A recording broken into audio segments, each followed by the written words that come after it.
Welcome back to another episode of the Working Class Fishing Podcast. I am one of your hosts, John Morris. To my left or right, you have Brian Keachley, and then our guest this evening is Arran Kerr. So, Arran, we found you through Instagram, through a bunch of our other friends, and we hit it off like pretty much right away. I've actually had the pleasure of fishing with you and hiking with you, and for all those guys out there that don't really know what you're about, I'm going to let you tell them instead of me trying to put your story out there. But Arran, thanks so much for coming on, man. Dude, thanks for having me. So I kind of do a lot of hiking and fishing, as you said, but my favorite thing to do is go for Southern Appalachian strain brook trout. It's a technically a subspecies of brook trout. So pretty much exclusively go for those, or sometimes I'll go hit the river for rainbows and browns, but I like my brookies, and I do a little bit of foraging here and there too, so that's fun. Very cool. So what is your, yeah, it is very cool, dude. I know, but maybe these other folks don't. How do you fish? What is your preferred technique of fishing? I've done everything for a long time. Started fly fishing about 4 years ago, but now, as you know, I do Tenkara, which is incredible. It's so fun. Don't have to deal with all that line. Dude, I can't even explain how fun it is until you just try it.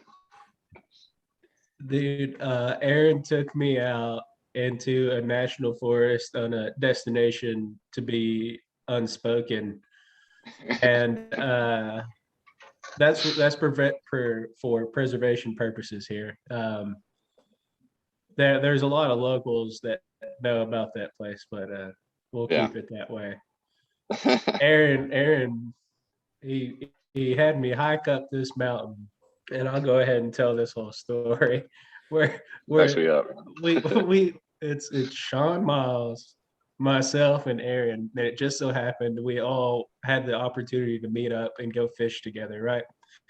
So I drive like 2 hours there. Well, 2.5 hours. It would have been like 7.5, but we got to another spot that me and my family stayed there. I drove 2.5 that morning, woke up at like 3:30 to get there.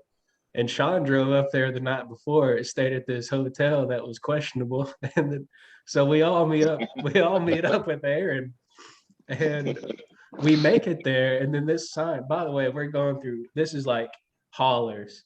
Like there's one lane. And the whole time I'm thinking like, what if someone else needs to leave? Like, how is this gonna work? Because it's winding, it just falls off the edge. Both sides, it's just literal hollow. And you're like, man, I don't know what's going to happen if someone needs to get around here, because I don't know that I can drive backwards that well.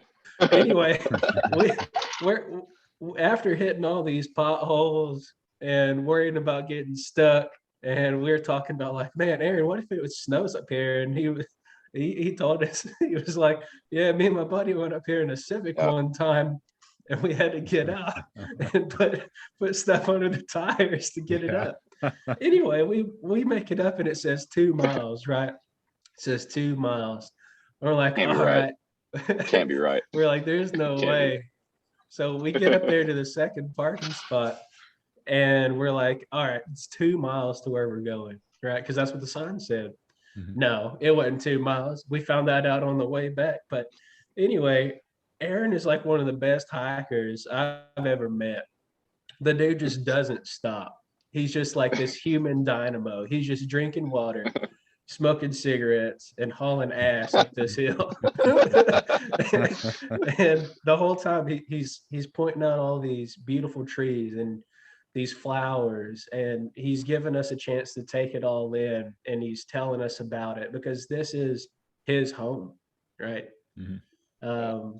We're both from Tennessee, right, originally, but he had this just beautiful side of Tennessee I've never seen. I've never seen any of these plants before, any of this, and it's absolutely gorgeous. And we end up going up to this waterfall after what was 2 miles. That's air quotes for all of audio listeners here. And we get up there and we start fishing and we're sweating. And Sean was like, we get up there and we're joking. He's like, man, I gotta take a break. He took his bag off. He sat up there and drank water for like, I don't know, 5 or 10 minutes. And uh, I got the chance to make the first cast under this waterfall, and I spooked all the damn fish, every one of them. But on the way down, we catch brook trout, Southern Appalachian brook trout, and they're the most gorgeous fish I've ever seen in my life. Just absolutely, I'll never forget that day Arrans killed me in the woods. Um, I'll never forget it. It was Well, they're pretty. fantastic. But what the most interesting thing about all that though is you said, Tenkara, right? Well, Mhm. every time I think Tenkara, I think, okay, well, yeah, I know it's a telescopic rod, but it doesn't really sink in that it's a telescopic rod. You don't have to have it out at 13 feet or 10 feet or 9 feet. Right. You can have it out at like 3 feet. And you did that at one point, Yeah. right? Like at the very beginning. And Arran said, he's like, I'm not gonna fish at all until both of y'all get a brook trout. And soon as we both got one in the net, he undoes his rod. And I'm not kidding, first cast, he smokes one. Got it. First cast, smokes one. Man. Dude, I was eyeing that pool the whole time watching you and Sean cast. So I was like, Sean got one. Pulled my rod out. Boom. It was on right then. So, Dave, what got you into fishing, and then what got you into Tenkara fishing, which is even more niche than even fly fishing? So I've been fishing basically, since I was a little kid, obviously. But I don't know, man. I had like a little break in my teenage years where fishing wasn't cool. And, I started working at Snap-on Tools, and a buddy of mine, was like, dude, you want to go fishing? And I was just like, fishing? Sure. I don't have any gear though. So, borrowed his rod, went, caught a bunch of trout, and I was hooked. Get it? Hooked. So after that, I fished spinning and whatever else for a while, then went on to fly fishing, like I said, for about 4 years. But I found Tenkara by watching this documentary called Shaku Hunter on YouTube. And it was talking about Japanese yamame and iwana. So I started doing research into those species of fish because, for one, they're beautiful, really cool. Started watching a lot of stuff about fishing in Japan, and I kind of just stumbled across Tenkara because that's where it's from, And yeah, I had to try it. Well, it seems to me that there's always kind of like a gateway when you start getting into a little bit more of the technical fishing. So going from the spin to the fly to the Tenkara seems to be a pretty natural progression. How long was it after you saw that documentary that you went and got your first Tenkara rod and started really, and then I guess after that, just to kind of extend it out, when did you really start digging into like the fly patterns and stuff like that? Because you watch you do all this other fishing, you watch a documentary on this really, specific cultural fishing, and then get the stuff and all that. Right. So what was kind of that time frame? What did that look like for you? I'd say I fly fished for maybe 2 or 3 years before I actually even heard about it, but about year 3, I'm coming up on a year of Tenkara fishing pretty soon. Around Christmas time actually is when I got my rod. My parents actually in their other room got it for me for a gift. But yeah, man, I'd say about a year ago is when I really got into it. But I've been watching this stuff for, like I said, a year or 2 years before I even thought about getting one. Okay. So What is your most memorable fish? Oh, dude, one that I didn't land. I'll go ahead and say that. Dude, not kidding, man. That brown trout had to be at least 8 pounds. It was big. But fighting that thing with no reel, my arms were up like this. My knees were knocking. My shoulders were shaking. slipping over rocks, trying not to fall. I got it right to my feet and it popped off though, man. No, man. Those are heartbreakers Caught that thing because for 15 minutes. man, well, those are heartbreakers too. And not only to get that on Tenkara, but you know, just in general, like I think anybody that went and hooked into like an 8-pound trout would be pretty juiced up, you know, because that's not a small fish. That's a good Yeah. sized fish. That's man. We get And some that probably out would have west. been my biggest fish ever. Yeah, no, absolutely. Well, I've seen the pictures of the brook trout there that you catch, and when we think of trout in the West, we think of like a really large, you know, pretty girthy fish. Like a small one's 12 inches for us, Right. so it's a little bit different. Yeah.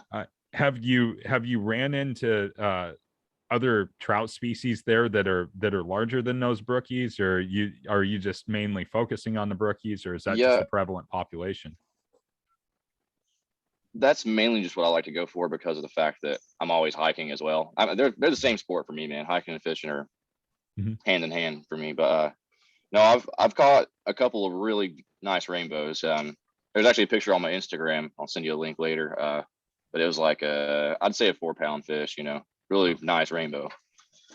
Of course, I wasn't actually using the technical Tenkara flies. I was using a caddis dry fly, you know. Saw that big baby sipping on the surface, and I was like, it's dry fly time.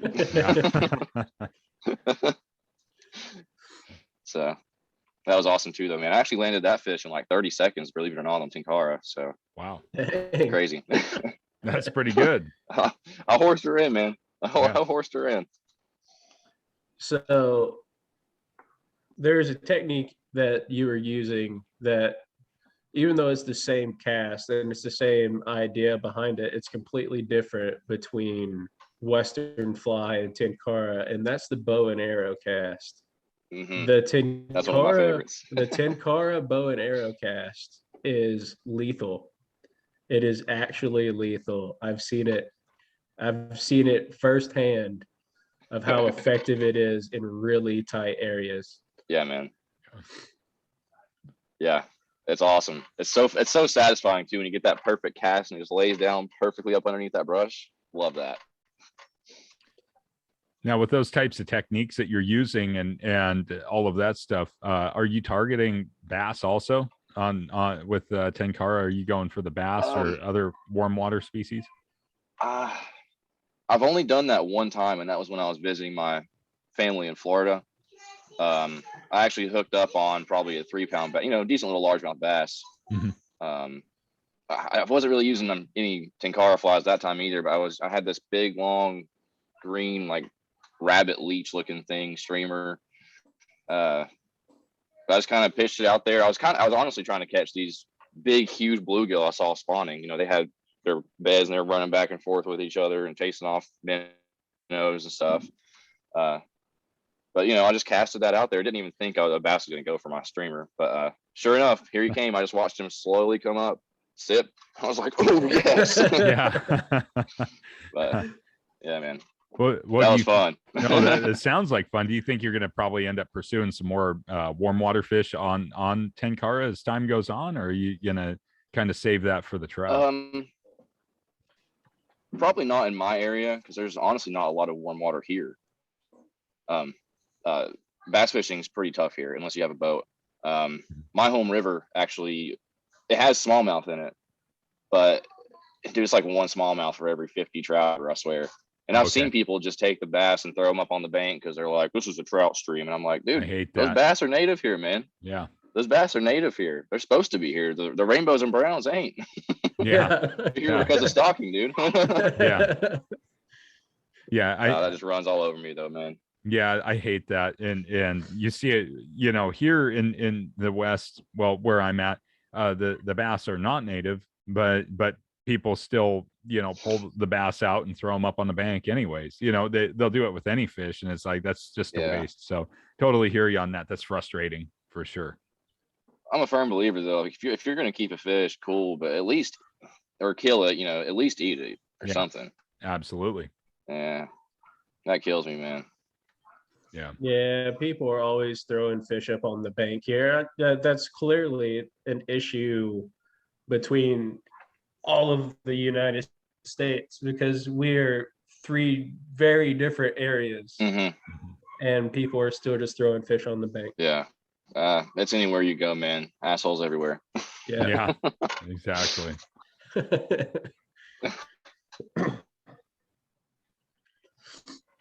Hey, so, oh, sorry. So Good. you just started tying flies, bro. Yeah, man. Actually, I'm sitting at the table at my dad's house with the little vise. I got one of my mess ups right here in front of me. Oh, there's no such thing as a mess up. As long as you can get your line through that hook eye, that'll Oh catch yeah, fish. that'll catch fish. I Yeah. don't care what anybody says. I had these big like actual insect wings that I found, or my daughter actually found outside. And I tried to case them in this that UV resin Yeah. stuff, Mhm. and of course the wings fell completely apart as soon as I tied onto them. So. Oh man. And I already had all that resin all over that thing, so you know, I was like, well, I have an olive streamer now. That'll catch fish. Oh, No, it will. seriously, Yeah. that'll catch them, dude. Yeah. You know what's so Yeah, funny about that is you know, you get like the just the most hideous ugly fly, and you throw it out there, and you got all these guys with Mhm. like all these things that should be like in a museum, and you'll catch more fish than the ones that look like the real like balanced and pretty flies. I don't know what it is. I think fish see it and it's like, man, that thing's really jacked up. It looks good to eat. It won't fight. Yeah, I was actually streaming on Instagram, me just doing a live tying, and there's a couple guys in there giving me tips, you know, because I'm really just starting. I tied like maybe 3 a few years ago, and I caught fish on a couple of them, but just recently I started actually tying, you know. Mhm. But you know, he's giving me pointers, and shoot, lost my train of thought. Oh yeah, he was saying, you know, ugly flies catch fish, pretty flies catch fishermen. Yeah. Yeah. No, So that's I mean, that's it, dude. yeah, that cracked me up though. There's a one of my other buddies. I talk to him pretty much every day, and he is a trout bum. But Right. what gets me is he's so straightforward with me is what I appreciate so much about him. And he tells me like I'll send him pictures of my fly box or stuff I'm tying that literally no one else but maybe Brian sees. Mhm. Yeah. And he'll be like, I would never fish that. And he'll tell me, no, seriously, he'll tell me straight out. He'll be like, I'd never fish that ever. He said, I don't know. He's like, yeah, you can tie them and yeah, you can catch a bluegill on them. He said, but I never fished that for trout. I was like, well, I appreciate your honesty. And then you, of course, you got to ask. You ask, well, why? He said, he says there's too much flash. He says it's not natural. He said all these people are tying all these flies now that are so flashy and bizarre and outlandish. He said, just throw something without any flash and see how many more fish you catch. Right. Because you got to think when flies started, they were very simple. You go ahead, do what you got to do with Fiona. She's just doing back here doing somersaults and saying Yeah. daddy. She's gonna do a car wheel for you guys. Oh, nice. Nice one. There you go. All right, hey, calm down. Well, All you right, know, go ahead. Go ahead. Yeah, so you know that's the funny part of the flies and everything else. When you go down, so for the folks that just go down to like the sporting goods store and they go dig through the thing or whatever else, what ends up happening is that they'll go pick out the most sparkly flies, they'll get the most sparkly stuff, all this other stuff. And they'll go throw it and they won't catch anything, and then somebody comes up with just the most ratty, nasty looking woolly bugger or nymph, you know, with like yarn hanging off the end of the hook, and it's all trashed and thread everywhere, and you just blow fish out of the water like crazy. It's just unbelievable. Yeah. I honestly think that it looks just so messed up that the fish just figures that is the easiest meal in the river because nothing looks that horrible in good shape. Right.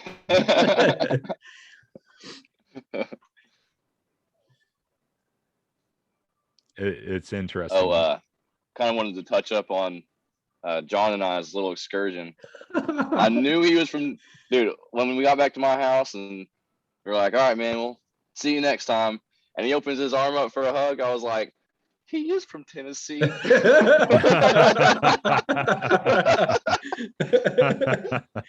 Oh, dude. Oh, that's awesome.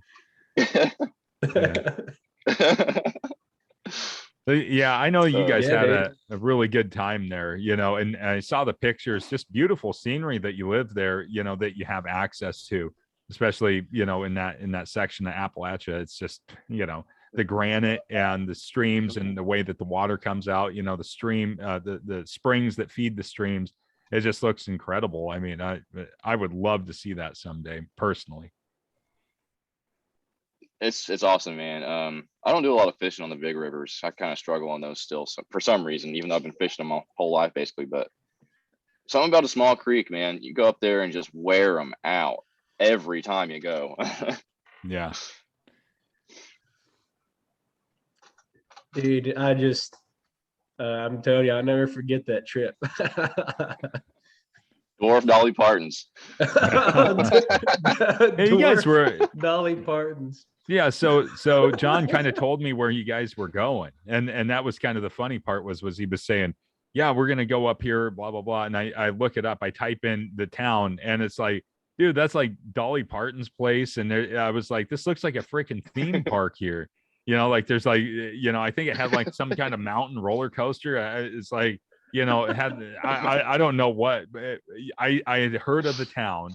And I was like, all right, I'll look at it. I'm like Google Earthing and scoping everything out, you know, just doing that whole spy thing. I'm like, this looks like a massive theme park. There's going to be like 1 billion people around here or something, you know, just like everybody's like, oh, we're going to go to Dollywood for Thanksgiving or, you know, 4th of July or whatever, you know. It's like, man, there's got to be a ton of people there. But where you went was pretty quiet. Yeah. So it, like I said, it was like 2.5 hours east of where I was in Gatlinburg, just to help finish off that little bit there for the viewers. I was staying in Gatlinburg. Me and the family were up there for Everybody knows Gatlinburg.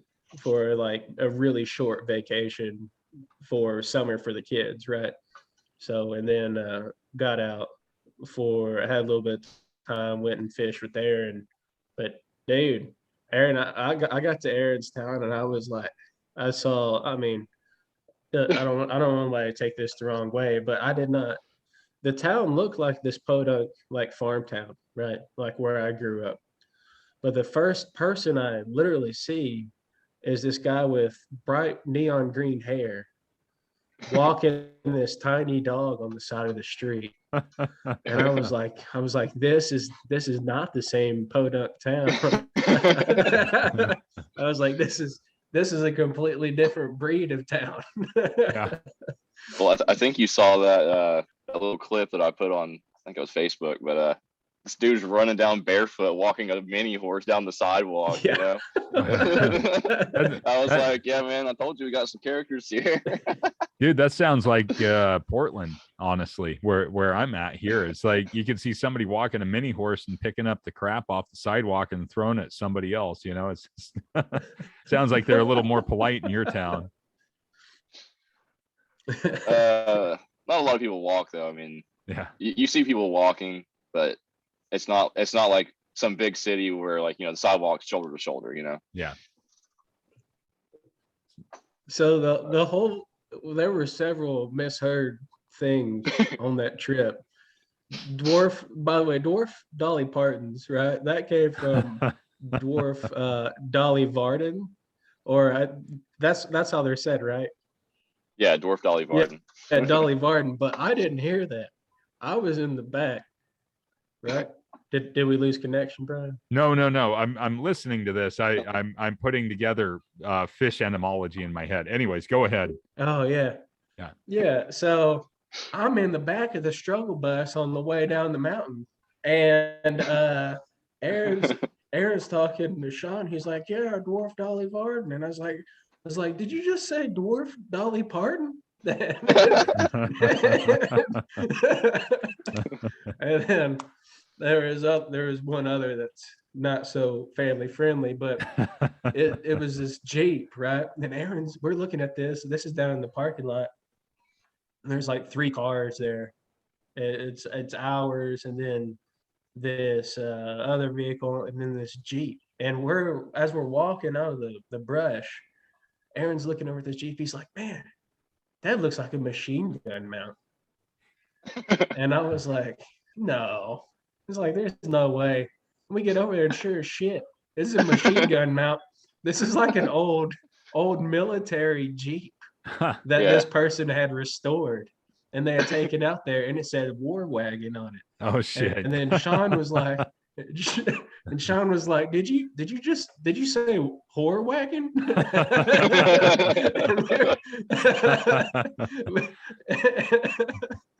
God. It was See go ahead. No, that's the fun part of those fishing trips, though, is because some of the most bizarre things happen. You know, it's like what happens out here stays out here. You know, if somebody has like a slip, when you said dwarf Dolly Parton, I just put a lot of different images in my head. I'm just kind of like, all right, so like this tall, it's just like, you know, it's like I don't know, but it sounds like it's just a great place to go, you know, like I said, hang out and have fun. So you've been tying your own flies. You've been Tenkara fishing for a year now. Are you ever gonna stop Tenkara fishing, or have you finally found? I think this is it. I think this is it, man. I've always had fun fishing, but not like this. Dude, it's just satisfying. And of course, now I'm trying to get into like some, ultralight backpacking / hiking, stuff like that, which Nick's suggested some, gear points and stuff to me, but it's perfect for that too. So it's not just for the fishing either. It's kind of difficult to get through the places that I go, as you saw, especially when you have a 13'6" rod like I've got, but I can just bring it on down, pack her up, stick it in the bag, and no problems. I still think what impresses me the most about Tenkara rods is the lily and holds. Yeah. Yeah, it's just it's crazy, man. And you saw how tiny the tips of those things are. I mean, you could probably just go like that and break, but like I said, I handled huge fish on it. Like it doesn't make any sense, but there's just something about that dynamic of how those rods are built to where they can just it's just the engineering on those rods is just outstanding. And so I can't you use you have a Zoom, right? Actually, I have 2 different rods. Tenkara Rodco Teton Zoom, which I actually broke it while I was in Florida.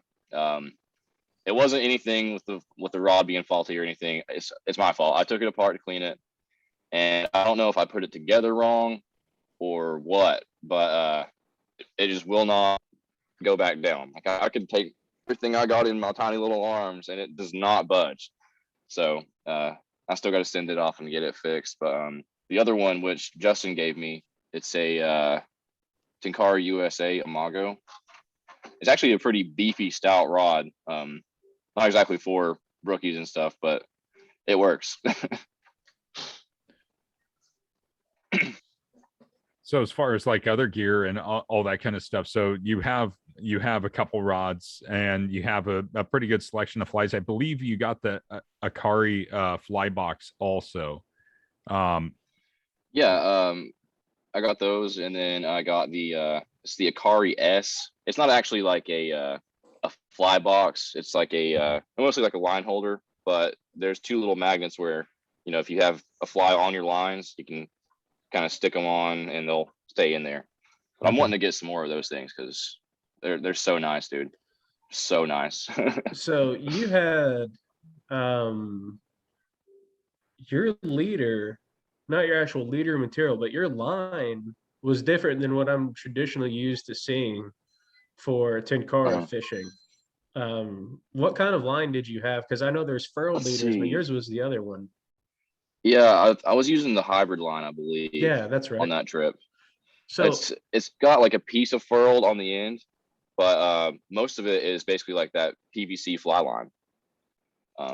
I like it because that PVC floats, and Yeah. it works really well for dry flies, and um, it's also not that specific line. I only got in an 8 foot, so I can put on 2 feet of tippet or whatever, and have like a 10 foot line. So, Mhm. but no, it's really nice for dry flies, especially. that you just had me thinking. Do you need a tapered leader in with Tenkara? Well, need is a very strong word. You don't need anything specifically to fish, but line and a lure and a rod. But would it be better to have a tapered leader on a Tenkara That setup? I don't really know, because I think all of my lines, they're not. I don't think they're tapered at all. They just come straight down to a Yeah. tippet ring, and then you tie your tippet straight on that. So I don't think any of mine are tapered, as far as I know.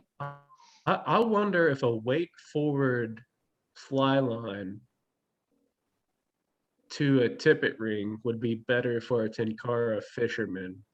Hmm. I don't know. Maybe we'll have to figure some of this out. That's Quite. a good one. We got definitely worth a shot to try. The I questions of life, right? I would think, John, that would be a pretty solid setup on that. But to be honest with you, I've never personally fished with any like type of traditional Tenkara line or anything like that to have like a good comparison. But I would think that would be, it's definitely worth trying. We'll put it that way. It would be worth trying Yeah, to really see what the effectiveness of that would be, especially in a dry fly configuration. I think that would be pretty hot. because I've got a furled line in my garage from Nick. Actually, Nick sent me one because I ordered that Tenkara rod that got lost in the mail, and that was another thing too. Sean cracks me up. He he said he's like, well, what rod do I need to bring? And this is before Sean even left his house. And Aaron was like, well, I'm going to Tenkara fish. And I was like, well, I'm going to Western fly. And Sean's like, well, I'm going to Tenkara fish. I was like, yeah, I had a Tenkara rod, but it got lost in the mail. And Sean just thought I was making a joke. I was like, no, man, my rod actually got lost in the mail. I didn't even get refunded for it. Man. but I've got one of those furled lines, and now I'm curious because I've got some weight forward line too, some old like 4-weight fly line that I've got sitting in my garage. I might start playing around and see what I think line wise. What is the ease of use for dry fly applications specifically, because you can use anything with nymph. Let's be honest. Yeah, Yeah. absolutely. Yeah, I've used lots of nymphs and lots of dry, like Western style flies on my Tenkara rod, which is probably frowned upon in some communities, but We ain't that no community. wrong way to use a Yeah. rod, dude. Yeah. There's no We wrong ain't, way to use your rod. we ain't that community, and I've only ever met one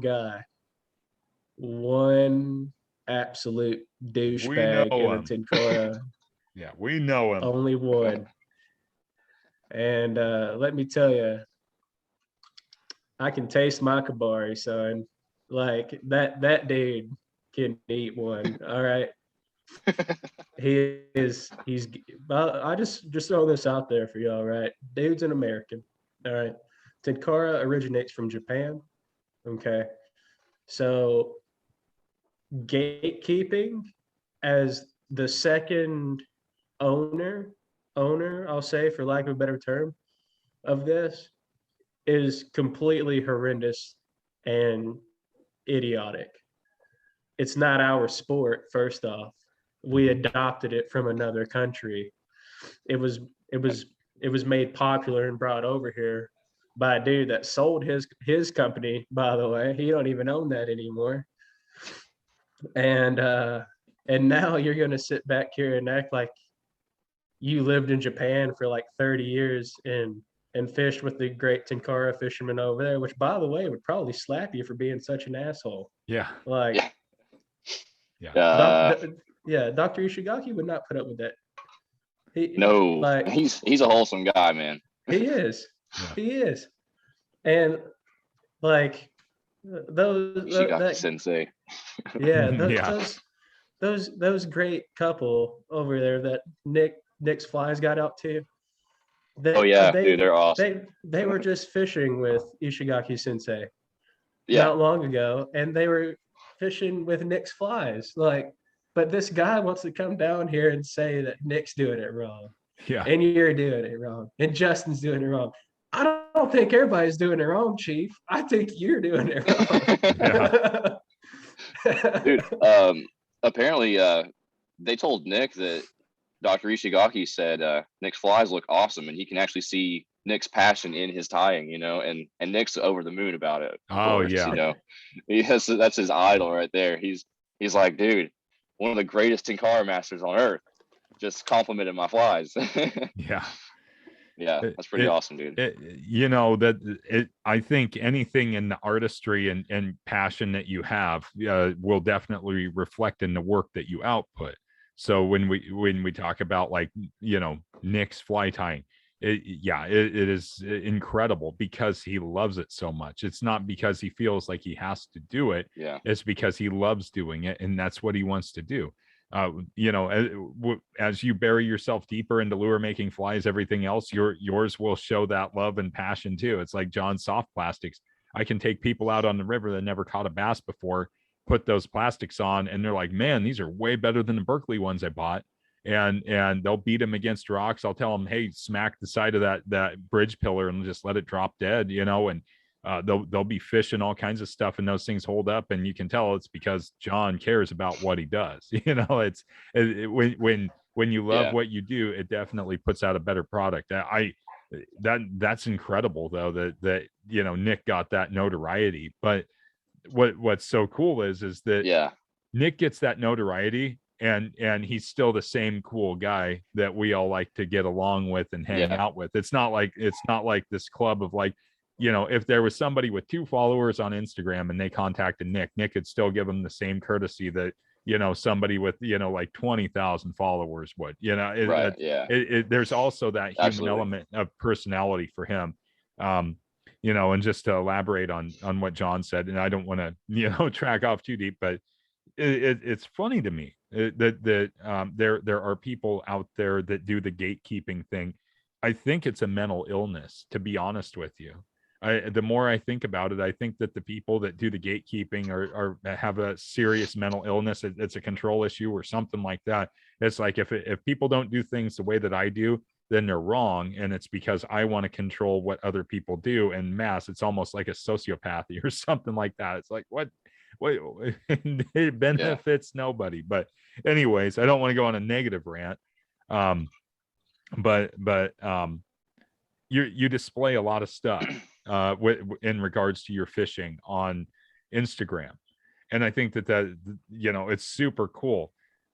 How's that whole social media thing went for you? I mean, just putting all that stuff out there. I mean, well,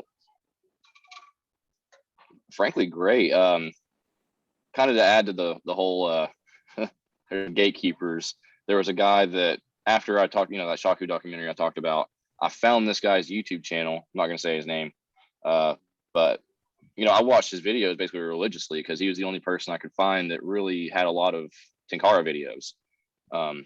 But, you know, I learned through Nick that he's been super rude to Nick, been super rude to Roman, you know, the creator of Akari. And he's just been rude to everybody in our community. So we're just like, F that guy, unsubscribe, unfollow. You know? But yeah, I don't know if you guys, I think I told John for sure. I was on a video of Ace Videos. Yeah. And after that, I got so many awesome people messaging me, saying how they love my style. How, wow, that bow and arrow cast was super cool. How do I get into Tenkara?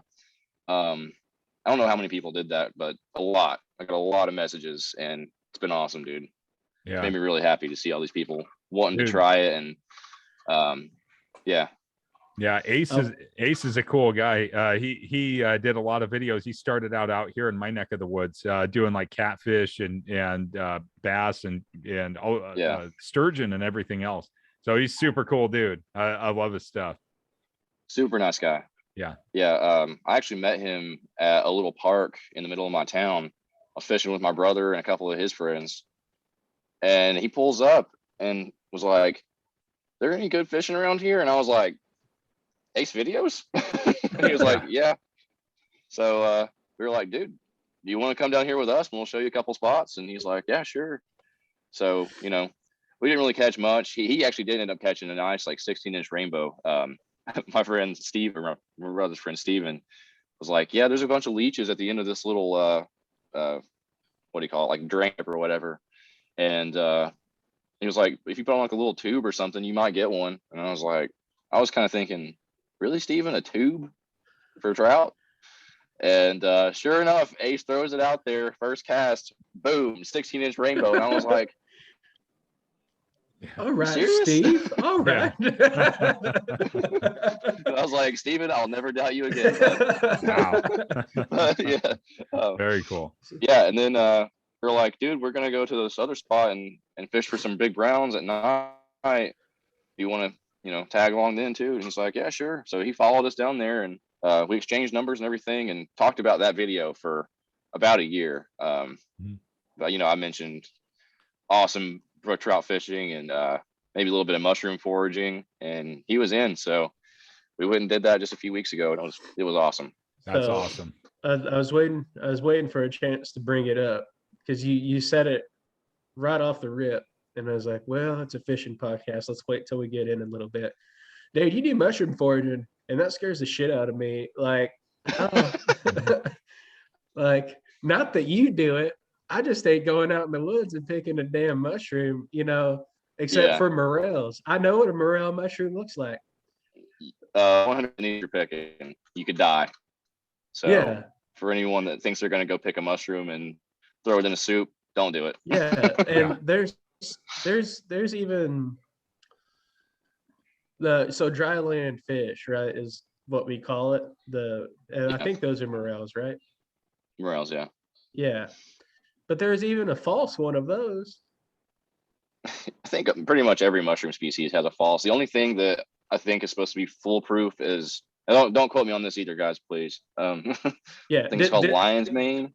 Disclaimer: don't go eating mushrooms that you don't know. Don't go eat mushrooms. Don't touch them. Don't touch them. But so no, I've made mistakes and stuff before, so yikes. Yeah. Dude, but so I watched that video with you and Ace twice, by the way, 2 different channels. So that got that fella 2 views and 2 thumbs up. But my favorite comment, because I was getting ready to be like a keyboard warrior, like, who anybody talking shit about my boy, And my favorite comment I saw was this dude said, "You look like a Pokemon trainer." I was like,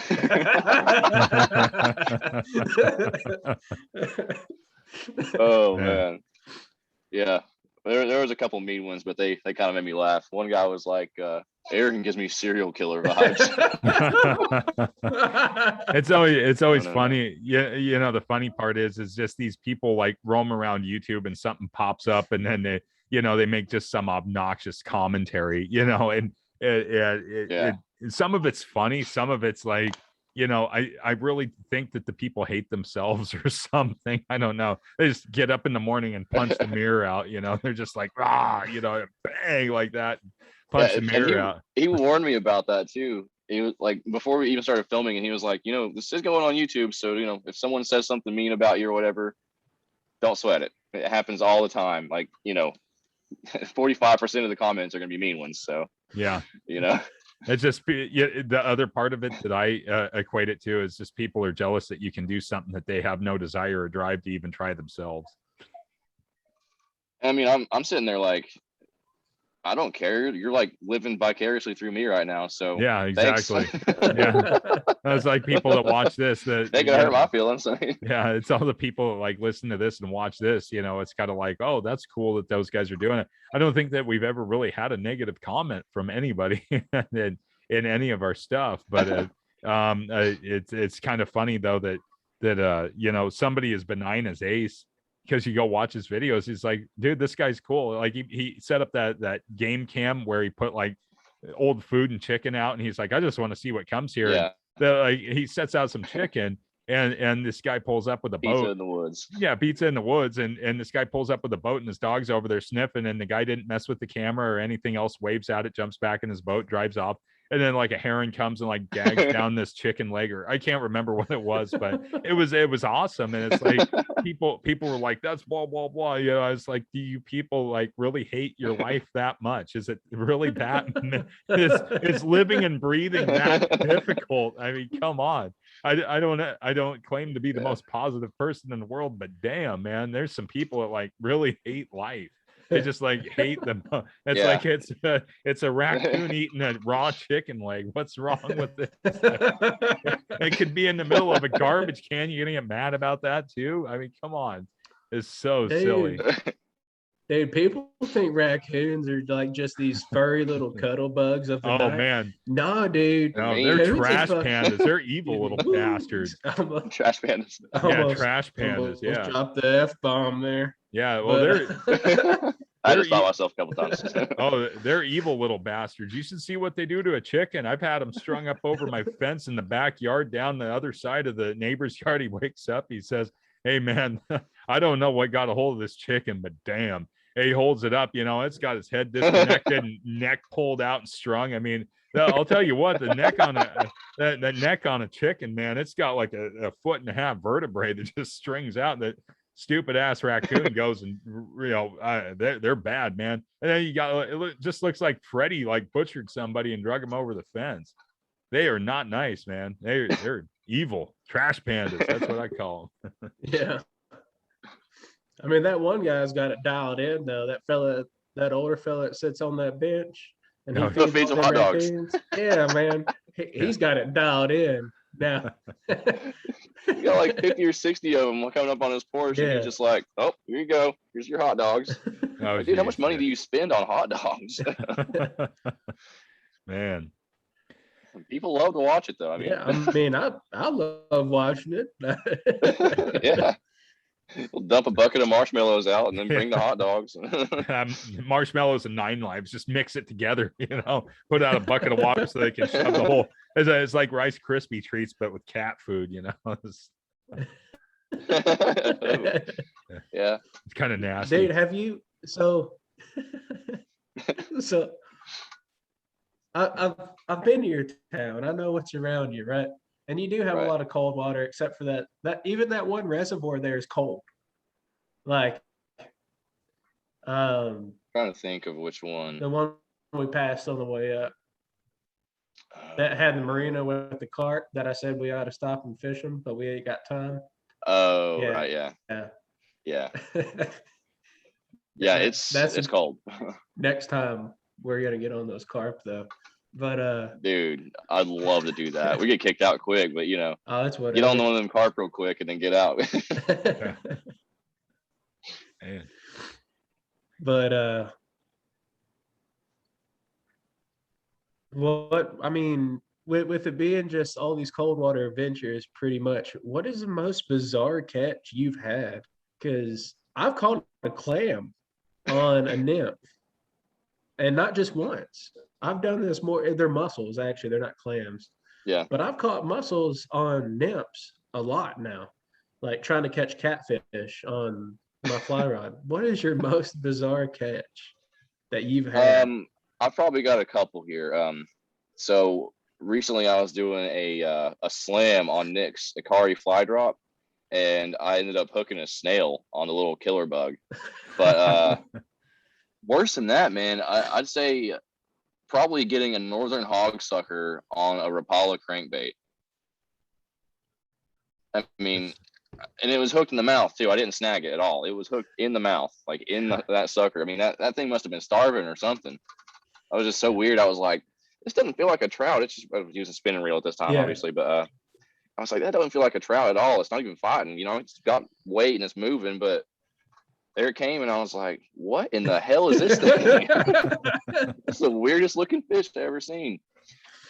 Dude, it was like 2015.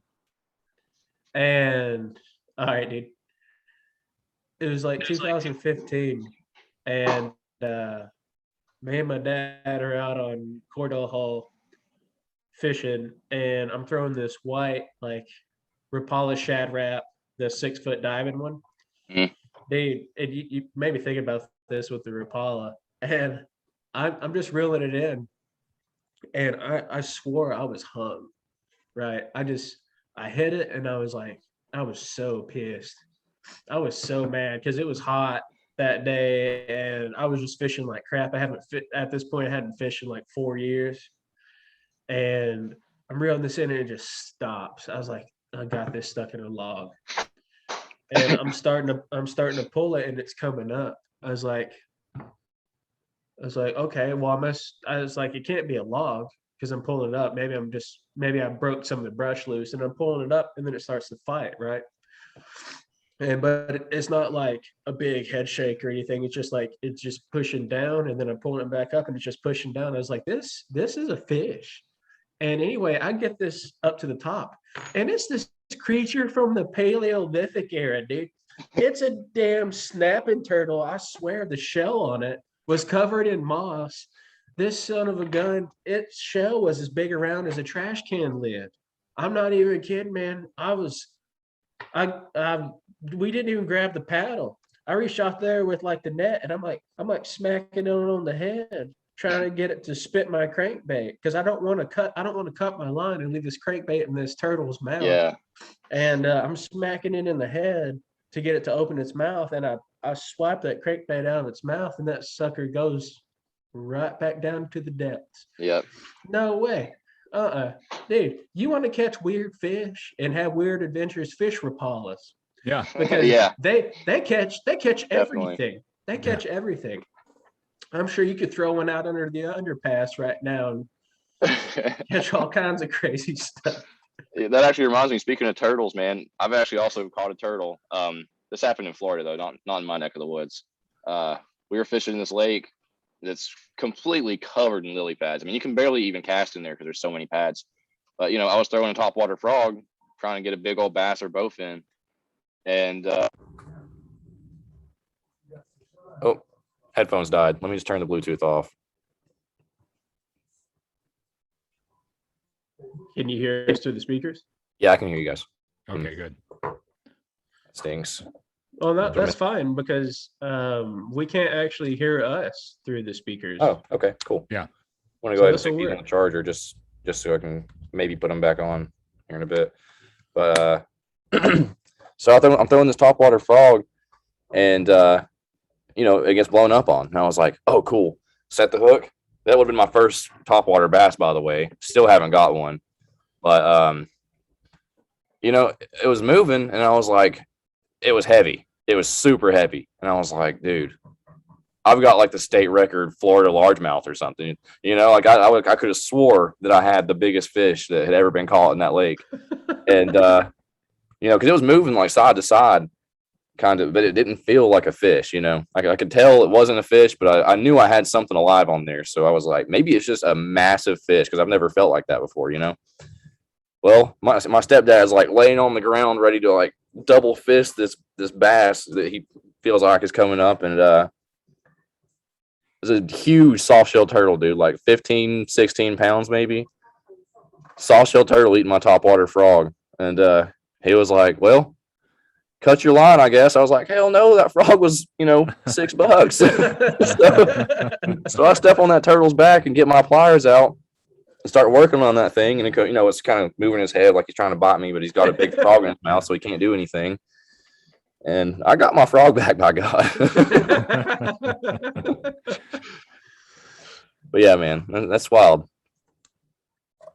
Yeah, Turtles eat lures. yeah, I don't know. I guess I don't really have like a bizarre catch on everything like kind of hooks into what it does. But I guess so. We get these little suckers. Well, no, I wouldn't say they're little, but they're decent size, and these suckers are predominantly known for eating like little bugs and worms, and I don't know. We just kind of figure that they suck all the garbage off the bottom. Anyways, I got two of them this last winter, which told me I was fishing really hard, but it was just not happening for the species I was targeting.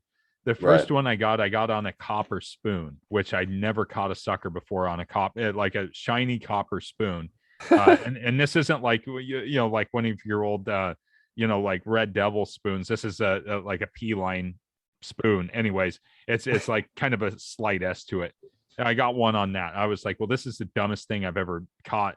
And then I was running a pink soft plastic worm under a bobber that's float for steelhead, and I got another one, and it drained the bobber, and I thought it was a steelhead, and that thing must have felt like it was getting shot out of a fighter jet crashing when I hooked it, because I jerked hard enough. I took it off the bottom along with a log or whatever it was hanging out around. So it's like half a tree got yanked off the bottom when I set the hook. So and that was on that pink worm. So I sent a picture to the guy that made them. I was like, yeah, dude, I can catch these on that. So I think he was a little bit shocked that he was like, no, you didn't catch it on that. I was like, yeah, dude, here's a picture. And I think I made even a video of it kind of just squirming there with like a 1/0 jig hook buried through its mouth. Yeah, Brian's over here making the definition of ripping lips. I get a little bit jacked up, usually when it's the right species, when you set the hook on it, it's not like, oh, I'm gonna rip this poor fish out of the water like I've done so many times fly fishing, right. But, usually it's a dead stop, and maybe even start hearing the shattering of graphite if you set hard enough. So oh, that's great, dude. I've been pulling so many little bluegill out unintentionally. Yeah, I can't tell you how many brookies I've launched up into a tree, and I have to try to pull it off with a branch. Oh, dude, those little ones. I don't care what anybody says. It's like there's no dramatic strip set. Sometimes it's like you see the snap at the surface, and your whole rod just goes back out of instinct. And guess what? It can be a fish that big, and it's gonna take a ride, man. It's going. It's like going on the best Disneyland ride with a hook in its mouth that it could ever be invented, and it could be getting hauled back 60 feet. I did that to a poor little bass the other day. It was horrible. I didn't even know it had hit. Honest to God, Scouts honor, didn't know it hit, and this poor bass goes airborne, ripping through the air. Like I said, it's like that big. The poor little smallmouth, I'm sure its eyes were like this big. As it's like what the hell is happening to me? It probably thought its bird got it. So warmouth too. Warmouth. I launched a warmouth on a mop fly. That was a good one. I think John's made some more bluegill go airborne. Lots of bluegill. Man. More than I'd like to admit. I hauled one this morning. I thought I hung up on some pine leaves. So I set the hook, and I was like, I missed it. I strip set too. It doesn't matter what I'm fishing for. I strip set. That line rips up off that water, and I do that. And I was like, man, I got some pine leaves on it, so I haul it forward. I haul it back, and it's like it's not coming off. And I haul it forward, and I look over my shoulder, and this bluegill is just like, help. I was like, oh my God. I was like, bad. That poor fish. Yeah. It got 2 hauls. They got 2 full hauls off that 4-weight. And I was just trying to fling off some leaves because I was being lazy. Oh, man. I think my favorite fish launch of all time, I think it might have been a little rainbow. But, I had my Tenkara rod, set the hook, and he popped up out of the water. Well, super small, so I didn't realize, but I saw him go over my head, and I was like, oh, crap. So I have to helicopter this thing around until it flies into my net finally. Oh, man. Oh. Oh, there's so many different things that happen, especially fly fishing. It's like, it's not like regular tackle fishing where you're just kind of like reeling up and it's like, oh, I got a little fish and your end of your rod's bouncing a little bit. It's like fly Yeah. fishing. Oh, I don't have a fish on. Rip, and here's fish fly. Yeah. I think it happens to the best of everybody, but yeah, Oh, it's yeah. definitely interesting. So this is awesome. I love telling these stories and just like sharing all this stuff. I think it's super cool. And I think that like the stories will continue to get better and better the more that we do this and the more that we're fishing and everything else. But I guess one of my questions for you is, what are you planning on doing in the future here? What you got any future plans, after doing the Ace video things, anything else? I did actually make a YouTube channel. Nothing on it right now though. But actually You're doing good right here next to me. analytically on that channel. You need to put something on it because I want you to look at your growth. Yeah, check this out. When you've made it. Nice. So about to get started. Nice. There's some other little mount here. I don't know how to use any of this stuff yet, but I'll get her figured out. My main thing is I got to learn how to edit videos. It's not that hard.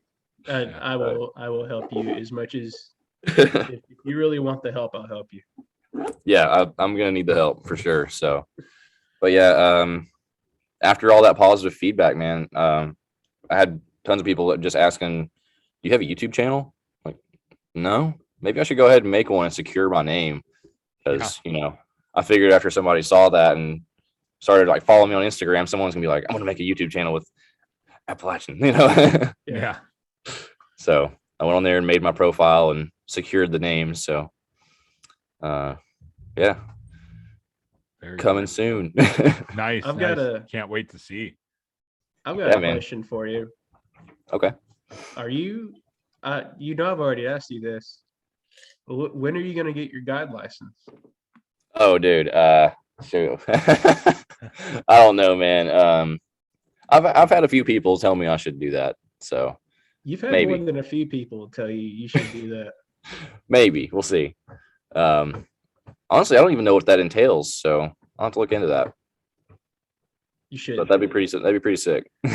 Well, I just know as passionate as you are about what you do. Right. And as the wealth of knowledge and it just you're just fun. Aaron. You're just fun. Like being around you is fun. You feel like a brother, right? You feel like family, and people like that quote vibe. Like it's a vibe. It is. It's a vibe, right? People just enjoy that. And I think if you could get a little bit of money for doing something you love, right, and getting other people to have these memories like I have with you, that'd be so fantastic, dude. That would help you out a lot. Like just to get you more things that you want. Like let's just say that goes towards your YouTube, or that goes towards some new rods or some new nets and stuff like that. Think about it, really. Yeah. And also, I mean, how I didn't really pull the rod out until you guys call one. I just like seeing people catch a fish, man, and seeing them smile and enjoy fishing. As I've had a lot of my friends that I take and they just don't catch anything, and they're like, "Yeah, fishing sucks. I don't want to do that again." I'm just like, "No, I tried, man."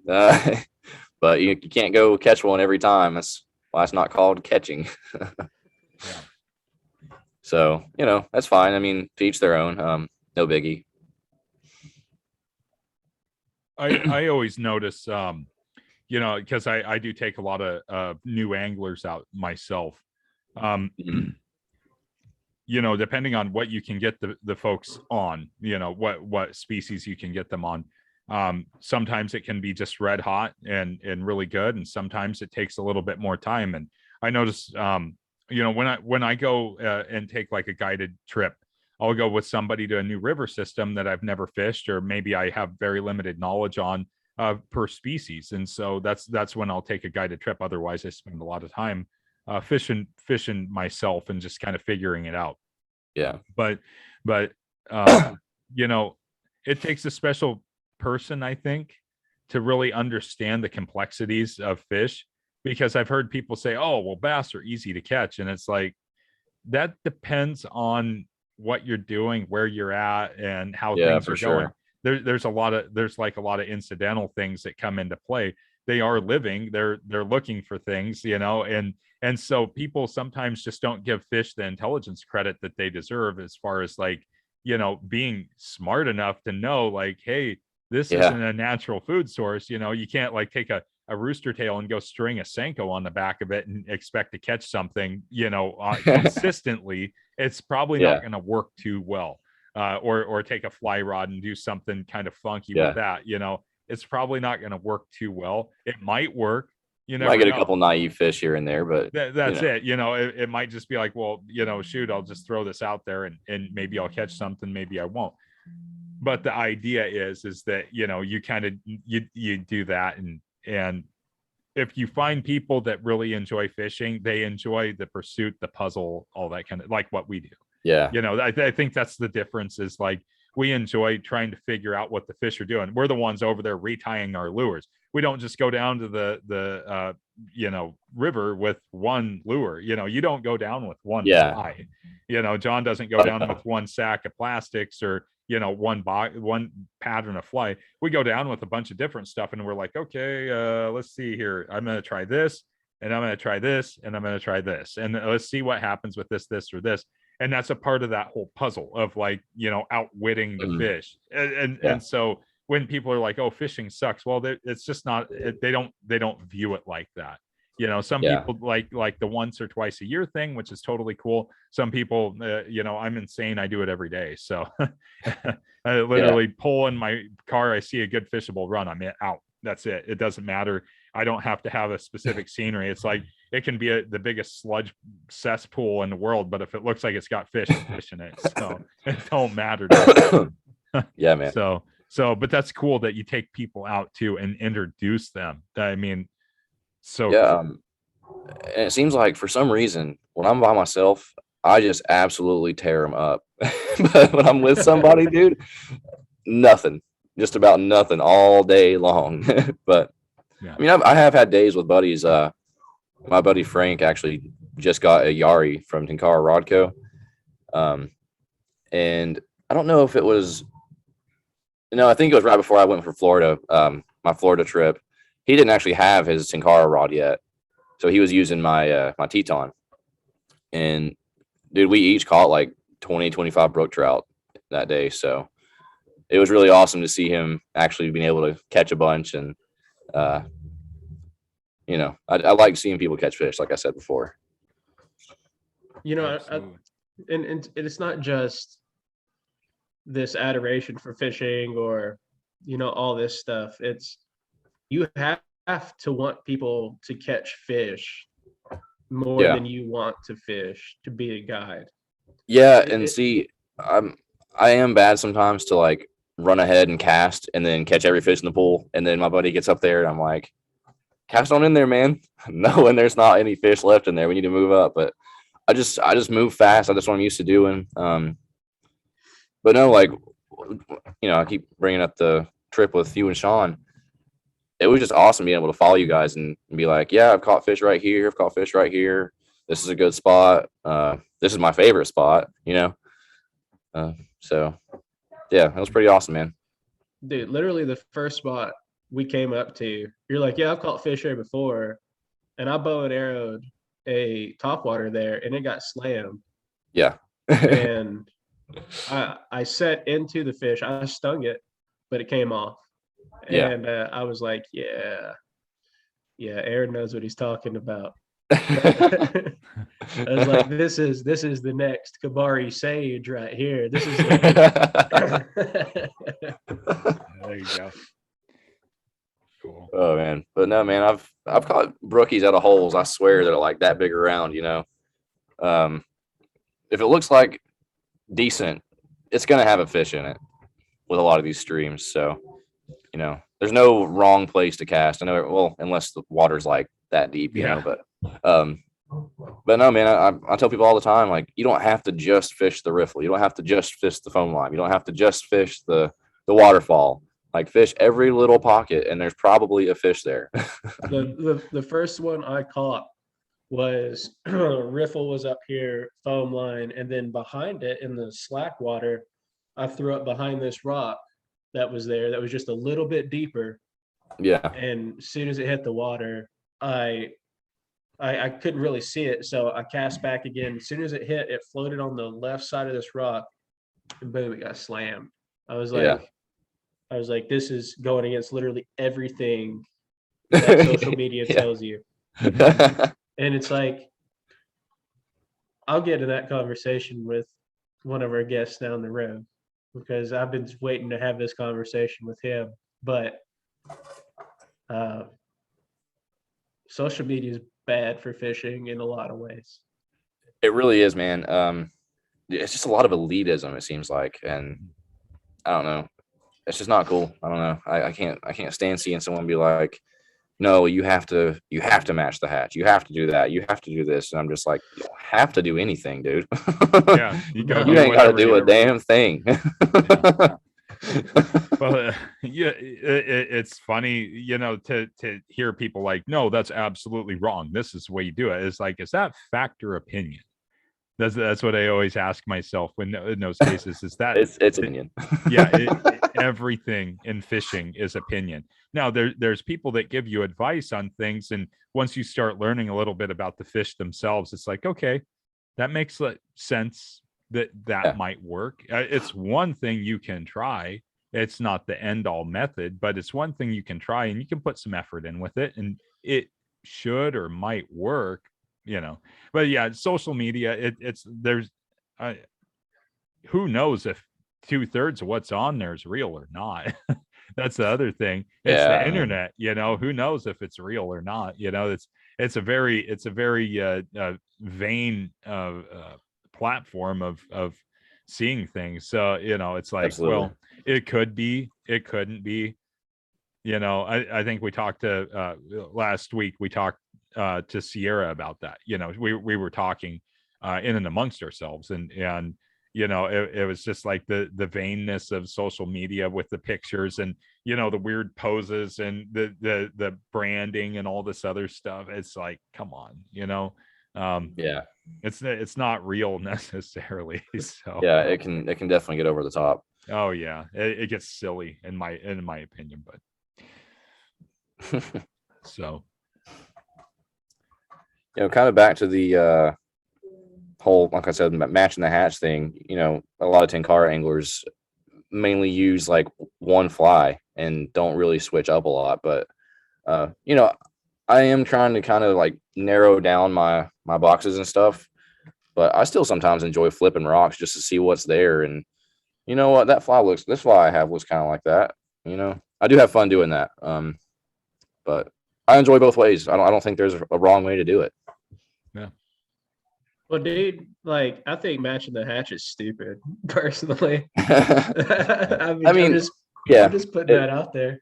Yeah, I still, like I said, I still have fun flipping rocks and doing it just for the hell of it. But I know for a fact I can catch fish on this fly over here, even if there is not a damn bug in that river that looks like that. Yeah. And that's just one of the things, if people get so caught up, they're like, I don't have a size 14 Marsh Brown mayfly. Yeah. And it's like, but do you have a size 12 purple haze mayfly? Well, it's probably gonna get 8, dude. Like, yeah. Like, it's cool, and I sincerely mean this. It is really freaking cool that people know all these bugs. That is cool. I'm working on that. I've been talking to a guy that actually went to a class for etymology of insects, which there's an actual word for that. I don't know what it is. Them bug folks, right?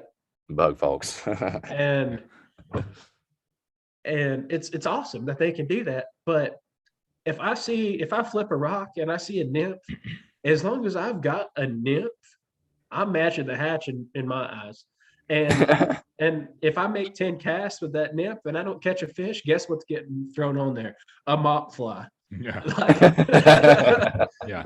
I throw junk flies 90% of the time. You know why? Because I like catching fish. Yeah. Like, Oh, that's funny. Yeah. But dude, yeah, I think we're getting close to having to end here. Well, not have to end, but we're coming up pretty long. So, Aaron, let's go back and we'll backtrack a little bit because we get sidetracked pretty often. I feel like I'd lead the charge on that one, but I definitely don't help. All of us do. But so your future plans, Dave, you made this YouTube. It's kind of getting big already. When you really look at it, I'm just letting you know that your metrics from date of creation until now, you're doing pretty good.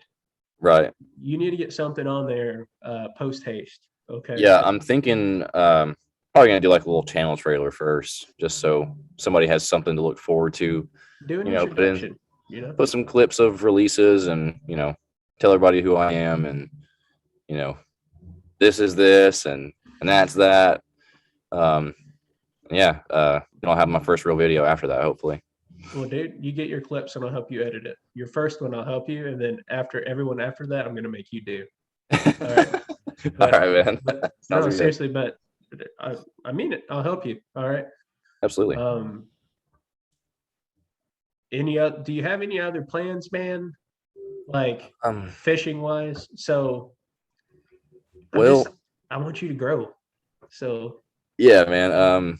So really right now I'm just kind of trying to find some new spots because I've got a bunch of pins on my map. But I almost don't really want to say this, but I've been doing this search for a species of trout that there is nothing online about this species being in Tennessee. I already know what you're talking about. Yeah. So tight lips. I got you. I think it's possible. I think it's possible. I think it is too. And I think it's possible in your neck of the woods specifically. Yeah, I think so. So I really think so. And you would be the first. So keep on it because I know exactly what you're talking about. Yeah. So Brian, I'll key you in after we get done here. Yeah, no problem. Nothing on the public record. So but yeah, man, that'd be super awesome. And that's one big thing I'm wanting to do right now. Also, like I said, hopefully coming up soon, I can start doing a little bit of backpacking. I've got a couple places that I'm wanting to actually thoroughly explore, and it's just not really possible with a day hike. So I'm gonna have to hit Nick up and get him to help me with some gear because I don't know what to get. Yeah. But Dad, if you can afford it, or something I would look into making sure I can budget to afford is one of those beacons. Yeah. Spot. I've already got some stuff, but I'm wanting to do a little bit of upgrading. But I think I could do it with a couple of the things I have. There are some things that I do need though, so that'll be coming soon as well. That safety will always give you that little bit of peace of mind. Yeah. Like it'll let you really adventure. Yeah. Well, from the ghost of Gentry Creek that I stay safe. Son, I cannot bring this up. I know we're about to end. Dude, the amount of places that look haunted around your neck of the woods is seriously what was that smell of perfume? Wasn't it like lavender or something? Yeah, great perfume. Great perfume. Dude, I swear we told probably 10 or 15 ghost stories on the way to the river just looking at stuff. Ghost of Gentry Creek, Civil War guys. That is a haunted place. There ain't nothing not haunted about where you live. Dude, I don't know what that thing that we heard was, but it was strange. I'd never heard that before. Dude, and I don't know if it's because it was early in the morning and we've been telling ghost stories or what, but we heard this animal. We don't know what it was up in the holler above us. And we were like, well, aren't they introducing some species back into Tennessee? And then we're like, no, we were like, that sounds kind of like, I don't know, elk or moose is what it sounded like, honestly. Yeah, I think it could have been an elk because they were trying to introduce him back. So That'll make the hair stand up on the back of your neck. I've been yeah. yeah. Anyways, I won't go into my own stories about elk scaring the hell out of me out in the woods, but I will tell you this: when there's a fog and it's about 40 degrees and you hear nothing but crashing coming through the woods at 40 miles an hour, and you look up and here's the 1,200-pound bull elk, yeah, and then it bugles and you can feel the concussion through the ground. Yeah, definitely gets your heart rate up. Dude, Yeah, that's all I could think of because I have never heard an animal like that, and I've been out a million times. So yeah, it was spooky. It was actually it was one of them times you're like, you can feel your heart stop and then start beating again. It caught us all off guard pretty good. well, it sounded super far away and not even that far down the trail. Like the second or third little pool we stopped at, it started sounding like way closer, and I was like, incredibly time to put it around the chamber. Yeah. I was like, hell with this. I don't know what that is. Well, So. I'm gonna kind of put my last words in here to you, Arran, because I'm looking at the clock and everything else, but I don't want to cut it off because we have so many cool stories and everything else, but what you're doing and the information you're sharing, the pictures you're taking, showing your passion for what you're doing and fishing and being very accessible is a super cool thing. And I can't say enough good things about our interactions. We haven't had like you and I haven't had like a ton of one-on-one interactions, I guess you would say, but we've always had good positive interactions quite a bit. And it's a lot of fun to see your photography, your blend of the fishing, all of that kind of stuff. That it's so cool with the hiking and the fishing and the outdoors and everything else. It's just a really cool thing. So, thanks for coming on the podcast today and talking to us. And I look forward to getting more stories and everything else down the road here. So it's definitely super cool. So I just wanted to say that bit and kind of let John run it out here. So. Well, Arran, dude, I could sit here and talk with you forever, and you know that. Yeah, dude, for sure. But sincerely, put something on your YouTube. Yep, working on it. Keep it up. And man, thanks for coming on and just talking with us, man. Yeah, man. Thanks for having me, guys. This is awesome. So, Arran, for everyone that doesn't know you, where can we find you? What's the best way to get a hold of you? Best way to get a hold of me is Instagram, at Appalachian_AF. Yes, I use Appalachian as an adjective. But I also made a YouTube channel. The link is actually in my Instagram profile bio, so you can look that up too. And hopefully you like what I do. Well, Arran, thanks so much for coming on. And if you want to get a hold of Brian or myself, you can find us at Working Class Fishing on Instagram. You can find us at Working Class Fishing Podcast on YouTube. And if you've got any questions, feel free to leave them on Anchor, YouTube. Instagram is probably the best way to get a hold of us. But if you prefer email, you can find us at workingclassfish@gmail.com. And thanks for listening. And Arran, thanks again for coming by. Yeah, guys. Thanks. Thanks, everybody.